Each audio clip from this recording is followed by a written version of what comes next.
सदका दो अहले बैत के वास्ते, सदका दो करबला के वास्ते, सदका दो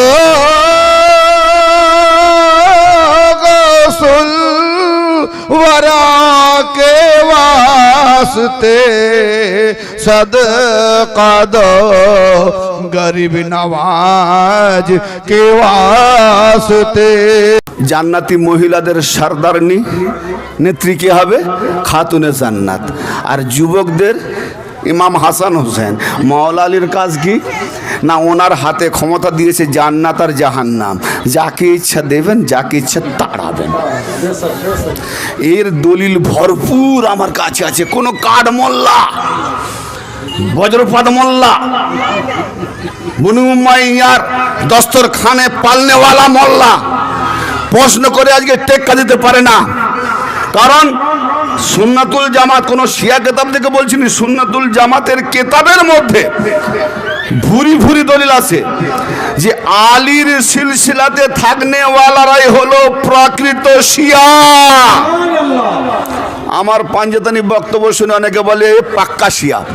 মুর্শিদাবাদের একজন কালো মুখ মৌলভী এই পরশুদিন করে একটা কমেন্ট করেছে, আহলে বাইতের খুব প্রশংসিত ওয়াজ শুনেছে, আহলে বাইতের মানাক্কিবাত বলেছি, আহলে বাইতের ফজিলত বলেছি, ওয়াজ করেছি, সেটাকে শুনে বলছে ইন্না লিল্লাহি ওয়া ইন্না ইলাইহি রাজিউন। তাহলে ইন্না লিল্লাহি ওয়া ইন্না রাজিউন তখন পরে যার কোনো সর্বনাশ হয়, কেউ মারা যায়, কিছু হারিয়ে যায়, মনে হয় ও মোল্লা এই বক্তব্য শুনে ওর ইমান হারিয়ে গেছে, তাই ইন্না লিল্লাহ পড়ছে, আর নাহলে বজ্রপাত পড়েছে তাই ইন্নাল্লাহ পড়ছে। তারপরে দ্বিতীয় বাক্যে লিখেছে লা হাওলা ওয়ালা কুওয়াতা ইল্লা বিল্লাহ, ওই পর্যন্ত রয়ে গেল। কামবাক আবে লা হাওলা ওয়ালা কুওয়াতা ইল্লা বিল্লাহর মানে যদি জানতিস না, তাহলে তুই এই ইন্না লিল্লাহটা অন্তত আগে পড়তিস না। লা হাওলা ওয়ালা কুওয়াতা ইল্লা বিল্লাহ, ভাই ইল্লা বিল্লাহ, ইল্লাল্লাহ নয়, ইল্লাল্লাহ নয়, ইল্লা বিল্লাহ। এ ভাই ইল্লা বিল্লাহ, ওই ইল্লা বিল্লাহটাই বুঝেনি বলে দিয়েছে। লা ইলাহা ইল্লা বিল্লাহ না ইল্লাল্লাহ, আল্লাহ ছাড়া কোনো আল্লাহ নেই, আল্লাহ ছাড়া কোনো মাবুদ নেই। কিন্তু লা হাওলা ওয়ালা কুওয়াতা, তামাম শক্তি, সমস্ত রকমের শক্তি নাই, কোন শক্তি নাই। লা হাওলা ওয়ালা কুওয়াতা, ইর্দ গির্দ আশপাশ যত শক্তি, কোন শক্তি তার কাছে শক্তিই নাই। কেন না ইল্লা বিল্লাহ, আল্লাহর সঙ্গী ছাড়া কোন শক্তি নাই। হায় হায় হায়, ইল্লা বিল্লাহ। আল্লাহর বের মানেটা কর, বে মানে আসবে কত, সাথে, উপরে, সঙ্গে, সাথী, সঙ্গী, আরে বের মানে তো লাগাও।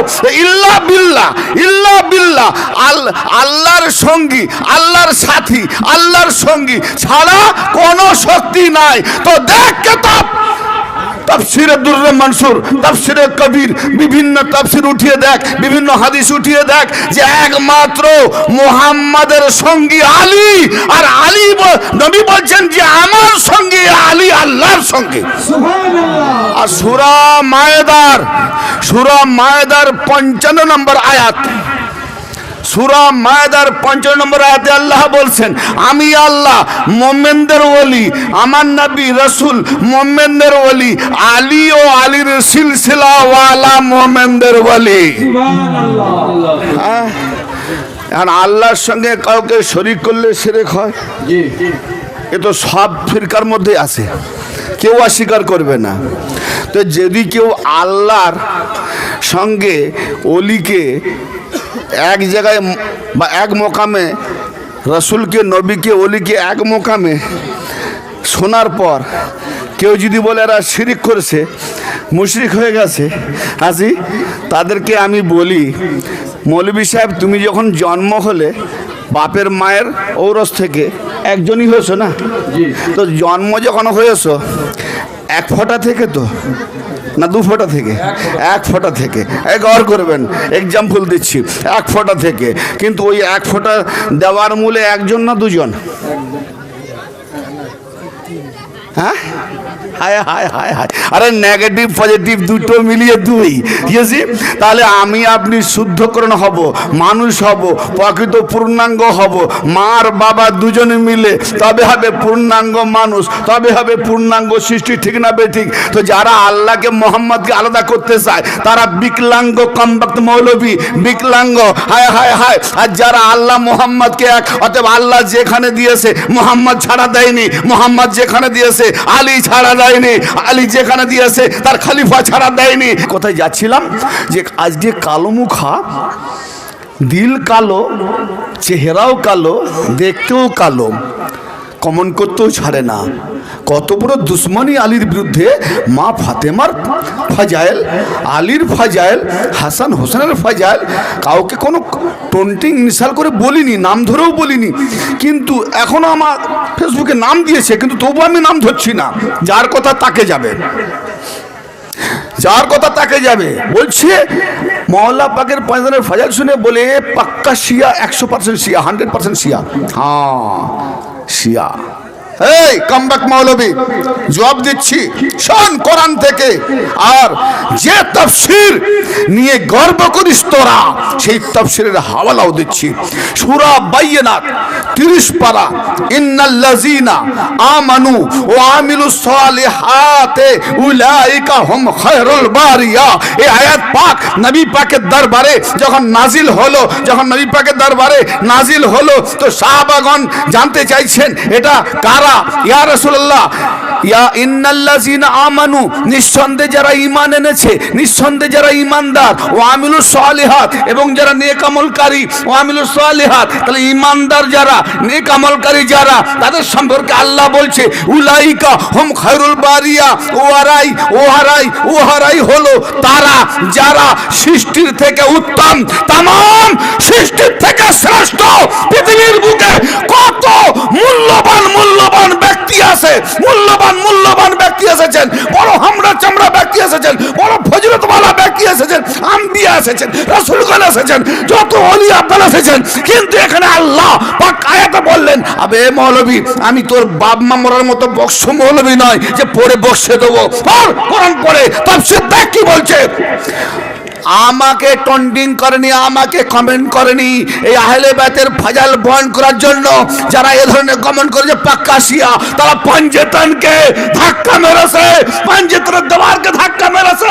অতএব পাঞ্জেতানের সম্পর্কে যখন আমি বলবো, যদি তার দলিল চাই তো দলিল দেবো, আর দলিল না চালাতে যদি বলে শিয়া, তাহলে সে আমাকে বলেনি আহলে বাইতকে পাঞ্জেতানকে বেজ্জতি করছে, ঠিক না বেটি? ওই কমবক শয়তান মৌলবী বেগম ছাড়বো না। শোন কি বলছে, আরে হাজিরি জাহেরি শয়তান তো এরাই। কোরআন বলছে জাহেরি শয়তান থেকে ওদের থেকে বাঁচো, নেগেটিভ শয়তান থেকে বাঁচতে পারবে খুব সহজ। এই জাহেরি শয়তান, এদেরকে শয়তানের আওলাদ বলেছে কোরআনে। এই শয়তানের বিয়ে হয়নি, আওলাদ কি করে হলো? আবু জাহেলকে নবী বললেন জাহেলদের বাপ, তো তার দ্বারাই যেমন জাহেল তৈরি হয়, অর্থাৎ আবু জাহেল ইনকার করেছে নবীকে, তো আমার নবী বলছে আমার আহলে বাইতকে যারা ইনকার করবে তারা জাহেল, আর সেই জাহেলদের বাপ হলো আবু জাহেল।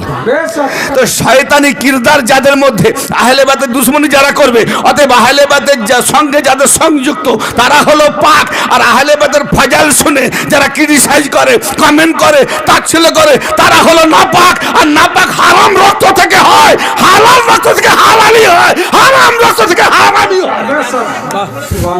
হয়। ইন্নাল্লাযীনা আমানু ওয়া আমিলুস সালিহাত, নিঃসন্দেহে যারা ঈমানদার, নেক আমলকারী, উলাইকা হুম খায়রুল বারিয়া, ওরাই হলো সৃষ্টির সেরা, সৃষ্টির উত্তম। তামাম বারিয়া মানে সমস্ত সৃষ্টি, খায়রুল মানে উত্তম, খায়রুল বারিয়া উত্তম সকল সৃষ্টির। হায় হায়, এই আয়াতের তাফসীর দুররে মনসুর আল্লামা জালালউদ্দিন সিউতি রাহমাতুল্লাহ আলাইহি, যার তাফসীর নিজামি দার্স হচ্ছে, পড়ানো হচ্ছে, এমন কোন আহলে সুন্নাতুল জামাতের মৌলবীর হিম্মত নেই যে তাফসীরকে ইনকার করবে। জি, আর যদি তুমি ইনকার করো ফায়ার কেস দায়ের, কিতাব ব্যান করো, হিম্মত আছে, মায়ের লাল আছে, কোন মায়ের লাল আছে এ তাফসীরকে ইনকার করবে? তাফসীরে দুররে মনসুর আল্লামা জালালউদ্দিন সিউতি তিনি হাদিস থেকে হাওয়ালা নিয়ে রাওয়ায়াত করছেন। কার রাওয়ায়াত? আব্দুল্লাহ ইবনে আব্বাস, আব্বাসের পুত্র, নবীজির চাচা, यानी নবী পাকের চাচাতো ভাই আব্দুল্লাহ ইবনে আব্বাস। আবার মশহুর সাহাবী জাবের ইবনে আব্দুল্লাহ, জাবের ইবনে আব্দুল্লাহ রাদিয়াল্লাহু তাআলা আনহুমা, আব্বাস ইবনে আব্বাস, আব্দুল্লাহ ইবনে আব্বাস রাদিয়াল্লাহু তাআলা আনহুমা, দুজন সাহাবী থেকে মশহুর রাওয়ায়াত তাফসিরে দুররে মনসুরে উল্লেখ করেছেন কি, যে সাহাবারা জিজ্ঞেস করলেন, ইয়া রাসূলুল্লাহ, ইয়া হাবিবাল্লাহ, এই আয়াত কাদের উপরে নাজিল হয়েছে? কারা সেই ব্যক্তি, উত্তম ব্যক্তি কারা? তো বলছে অপেক্ষা করো, অপেক্ষা করো, নিশ্চয়ই তাদের পাবে, অপেক্ষা করো। সৃষ্টির সেরা তারা, ব্যক্তি বিশেষ বলেনি, সিঙ্গেল বচন বলেনি, বহু বচন বলেছে। নবী বলছেন অপেক্ষা করো। কিছুক্ষণ পরে মাওলা আলী আসছেন নবীর দরবারে। এই প্রশ্ন করো, প্রশ্ন করো, যে প্রশ্ন করছিলে, হ্যাঁ হুজুর তারা কারা? ওই দেখো আলী আসছে, আলী এবং আলী সিলসিলাওয়ালা যারা আলীকে মানে। অতএব তাফসীরে দুররে মনসুরে আরবিতে শিয়া বলা হয়েছে, যে আলী এবং আলীর শিয়া। শিয়া মানে কি? কাফের নয়। শিয়া মানে জামাত, শিয়া মানে মদদগার, শিয়া মানে তাবেদার, শিয়া মানে অনুগামী, শিয়া মানে গরো, শিয়া মানে দল, শিয়া মানে পার্টি। আবে মোল্লা, তুইও তো কার পার্টি আছিস? তুইও তো কোন জামাতের মধ্যে আছিস? তো জামাত মানে শিয়া, শিয়া মানে জামাত। তো আমি আলীর জামাতে, তুই এজিদের জামাতে। অতএব তুই এজিদের জামাতে প্রমাণ হয়ে গেলি। বল, পাক্কা শিয়া আমি, আলীর জামাতে হারামজাদার মুখ থেকে প্রমাণ হয়ে গেল আমি আলীর জামাতে। হারামজাদার মুখ থেকে প্রমাণ হলো আমি আলীর জামাতে। আমি হাওয়ালা দিলাম, আমি হালালি হারামি এই জন্য বললাম, কারণ আল্লাহ পাক কোরআনে পুরো রাস্তা করে দিয়েছে। হে আহলে বাইত, তোমাদেরকে পাক পবিত্র করে দিয়েছি যেভাবে করার দরকার। অতএব নাপাককে দূর করে দিয়েছে আল্লাহ।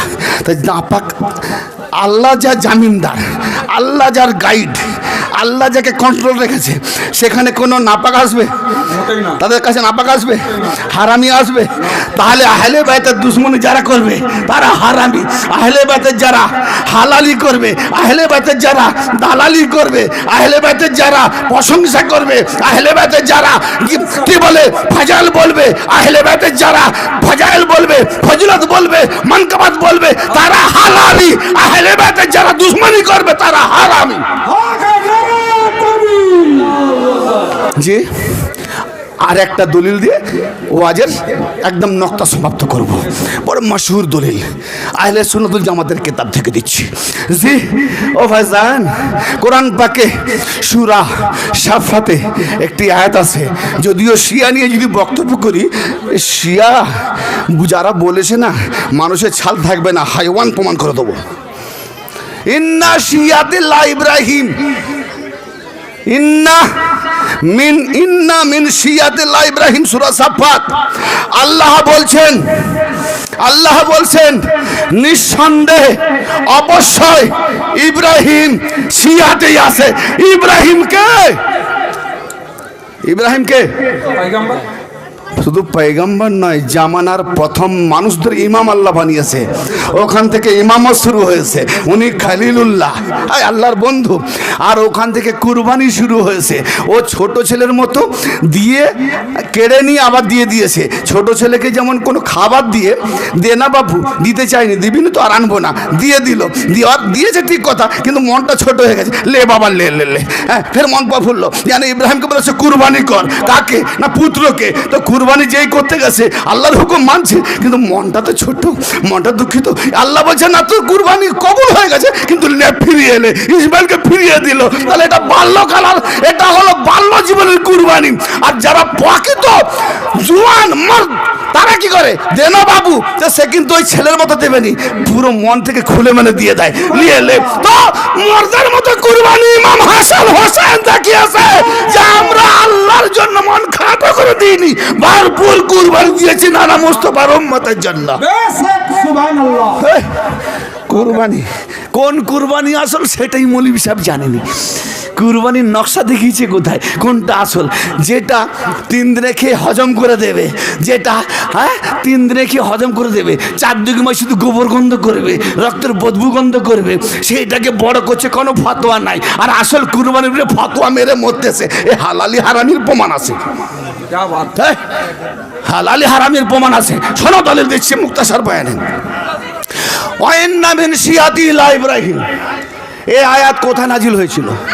মসজিদে নববীতে, মসজিদে নববীতে নবী মুস্তফা, গৌর করেন বাপু, মসজিদে নববীতে নবী মুস্তফা। শুনছেন? সব দিন তো সাক্ষাৎ হবে না, তাই একটু সময় নিয়ে মনটা ভরে দেওয়ার মতো একটা দলিল দিয়ে যায়। হাজি তো মসজিদে নববীতে সাহাবাদের মাজমাতে নবী পাক বিভিন্ন গুতু করতে করতে বলে উঠলেন, ও আমার সাহাবীরা, আমার সঙ্গে যখন কোনো নবীদের জিকির হবে, নবীদের আলোচনা হবে, তখন দরুদ পড়বে আমার উপরে আগে, তারপর তাদের উপরে, তারপর তাদের উপরে। নবী আলাইহিস সালাম আমার উপরে দরুদ পড়ার পর বলবে। জি, কিন্তু ইব্রাহিম আমার পিতা। আহা, নবী বলছেন ইব্রাহিম, কেন পিতা বললেন? ভাই, বিশ্বে যতই ফিরকা থাক, 3, 20, 13 বা 3000 ফিরকা থাক না কেন, জি হ্যাঁ জি, যতই ফিরকা থাক, সব ফিরকা এক বাক্যে বলবে আমি মুসলমান, বলবে না? এক বাক্যে বলবে মুসলমান। এক বাক্যে জাহান্নামায় যাবে কি জান্নাতে যাবে ও পরের কথা, এক বাক্যে বলবে আমি মুসলমান। মদখোর বলবে মুসলমান, শরাবখোর বলবে মুসলমান, জুয়াচোর বলবে মুসলমান, বরযাত্রী, ভদ্রঘরের ছেলে, অভদ্রঘরের ছেলে, ছিনতাইবাজ, চোর, দাগাবাজ, সবাই গেল, কাউকে বাচক দিয়ে বলেনি তুই চোর বরাতি, তুই ছিনতাই বরাতি না, সবাই বরযাত্রী বরাতি, ঠিক না বে ঠিক? তো আজকে আমরা মুসলিম সমাজে আছি, আমরা সব মুসলিম বরাতি, জি মুসলিম বরাতি, কিন্তু ভেতরে কত রকম কি আছে ওসি শুনে নেন। সবাই মুসলিম, কিন্তু সূরা আল হজ্জে আল্লাহ পাক কি বলছেন? ইব্রাহিম সম্পর্কে পরিচয় দিচ্ছেন, মিল্লাতা আবিকুম ইব্রাহিম হুয়া সাম্মাকুমুল মুসলিমিন। এই পৃথিবীর মানুষ, তোমরা মিল্লাতে ইব্রাহিমে থাকো, মানে ইব্রাহিমের গণ্ডিতে থাকো। এই জন্য নামাজে আল্লাহুম্মা সাল্লি আলা মুহাম্মাদিন ওয়া আলা মুহাম্মাদিন কামা সাল্লাইতা আলা ইব্রাহিম ওয়া আলা ইব্রাহিম। এই জন্য এসেছে যে পূর্বে নবী ইব্রাহিম তার আওলাদে যেভাবে দরুদ পড়া হয়েছিল, সেভাবে আমার নবী তার আওলাদের দরুদ পড়া আছে না। তাফসীর ছোট করছি, আমার কথা ছোট করতে গিয়ে ওই রকমই হয়, বুঝিয়ে না বললে আবার বলে গুলে গেল। তো ভাইজান, এখানে ইব্রাহিম সম্পর্কে আল্লাহ কি বললেন? যে ইব্রাহিমের মিল্লাতে থাকো। কেন বললেন না? এই জন্য বললেন কুরবানিটা ইব্রাহিমের মিল্লাত, হজ ইব্রাহিমের মিল্লাত, কাবা ইব্রাহিমের মিল্লাত। হজে রেখেছে, আমি ওদিকে যদি যাচ্ছি না তো ইব্রাহিমের মিল্লাত থাকতে পারেন। কেন না? হুয়া সাম্মাকুমুল মুসলিমিন, সে তোমাদের নাম দিয়েছে মুসলমান। আজকে আমরা যত মুসলমান দাবি করনেওয়ালা, এই যে মুসলমান নামটা কে দিয়েছে? ইব্রাহিম। মাশাআল্লাহ, আমি বলে গেছি, বলতে পারলেন না আপনারা, কে দিয়েছে?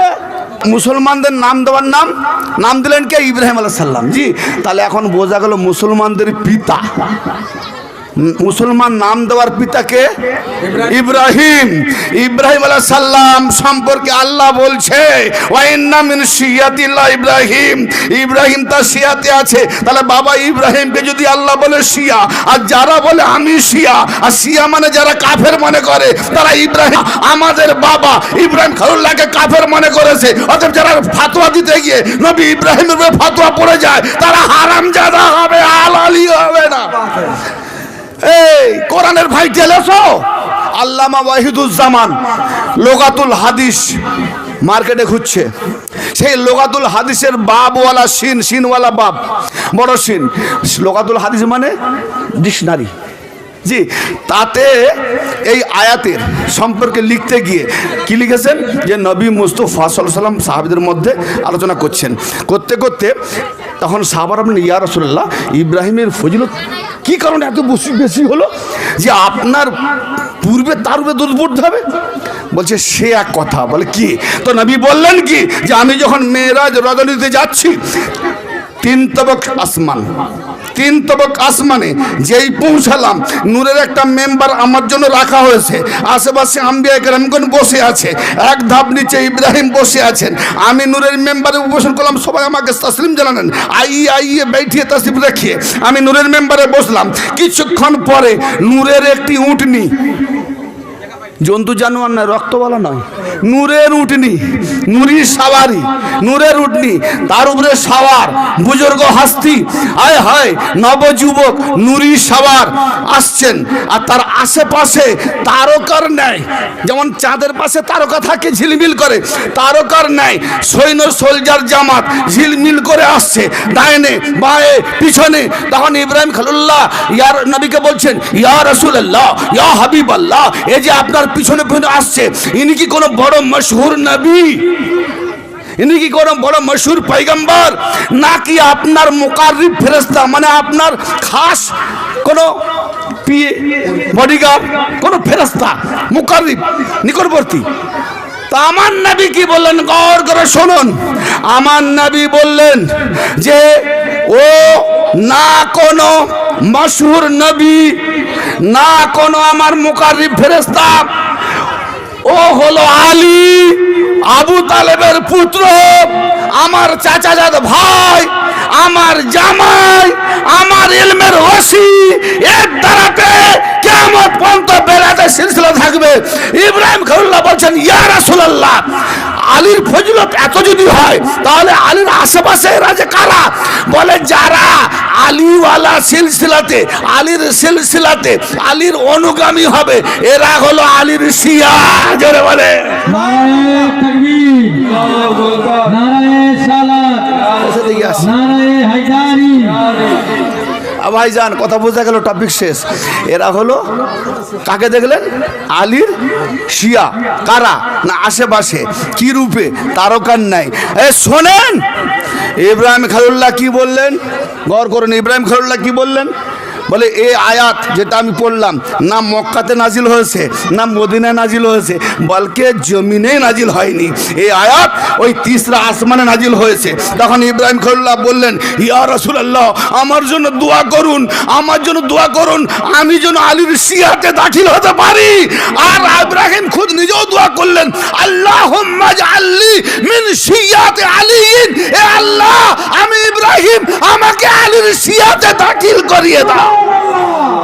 আল্লাহ বললেন, নাযালা জিবরিল, জিবরাইলকে নাজিল করলেন, জিবরাইল যাও ইব্রাহিমকে শুনিয়ে দাও, ওয়া ইন্না মিন শিয়াতি ইব্রাহিম, নিঃসন্দেহে ইব্রাহিমকে আমি শিয়াতে করে দিলাম। ও ভাইজান, আল্লাহ গর্ব করে ইব্রাহিমকে শিয়া মানে দিলেন। খাস ইমামত জনগণের ইমাম ইব্রাহিম খলিলুল্লাহ খুদ আলীর শিয়াতে, অতএব আলী আগে ইমাম ইব্রাহিম পেছনে, আর এই মোল্লা বলে কি পাক্কা শিয়া। তাহলে এই মোল্লা তো শয়তানের পেছনে, তো নবীর পিছনে নেই। ও হো হো, আল্লাহ পাক আমাদেরকে সুমতি দিক।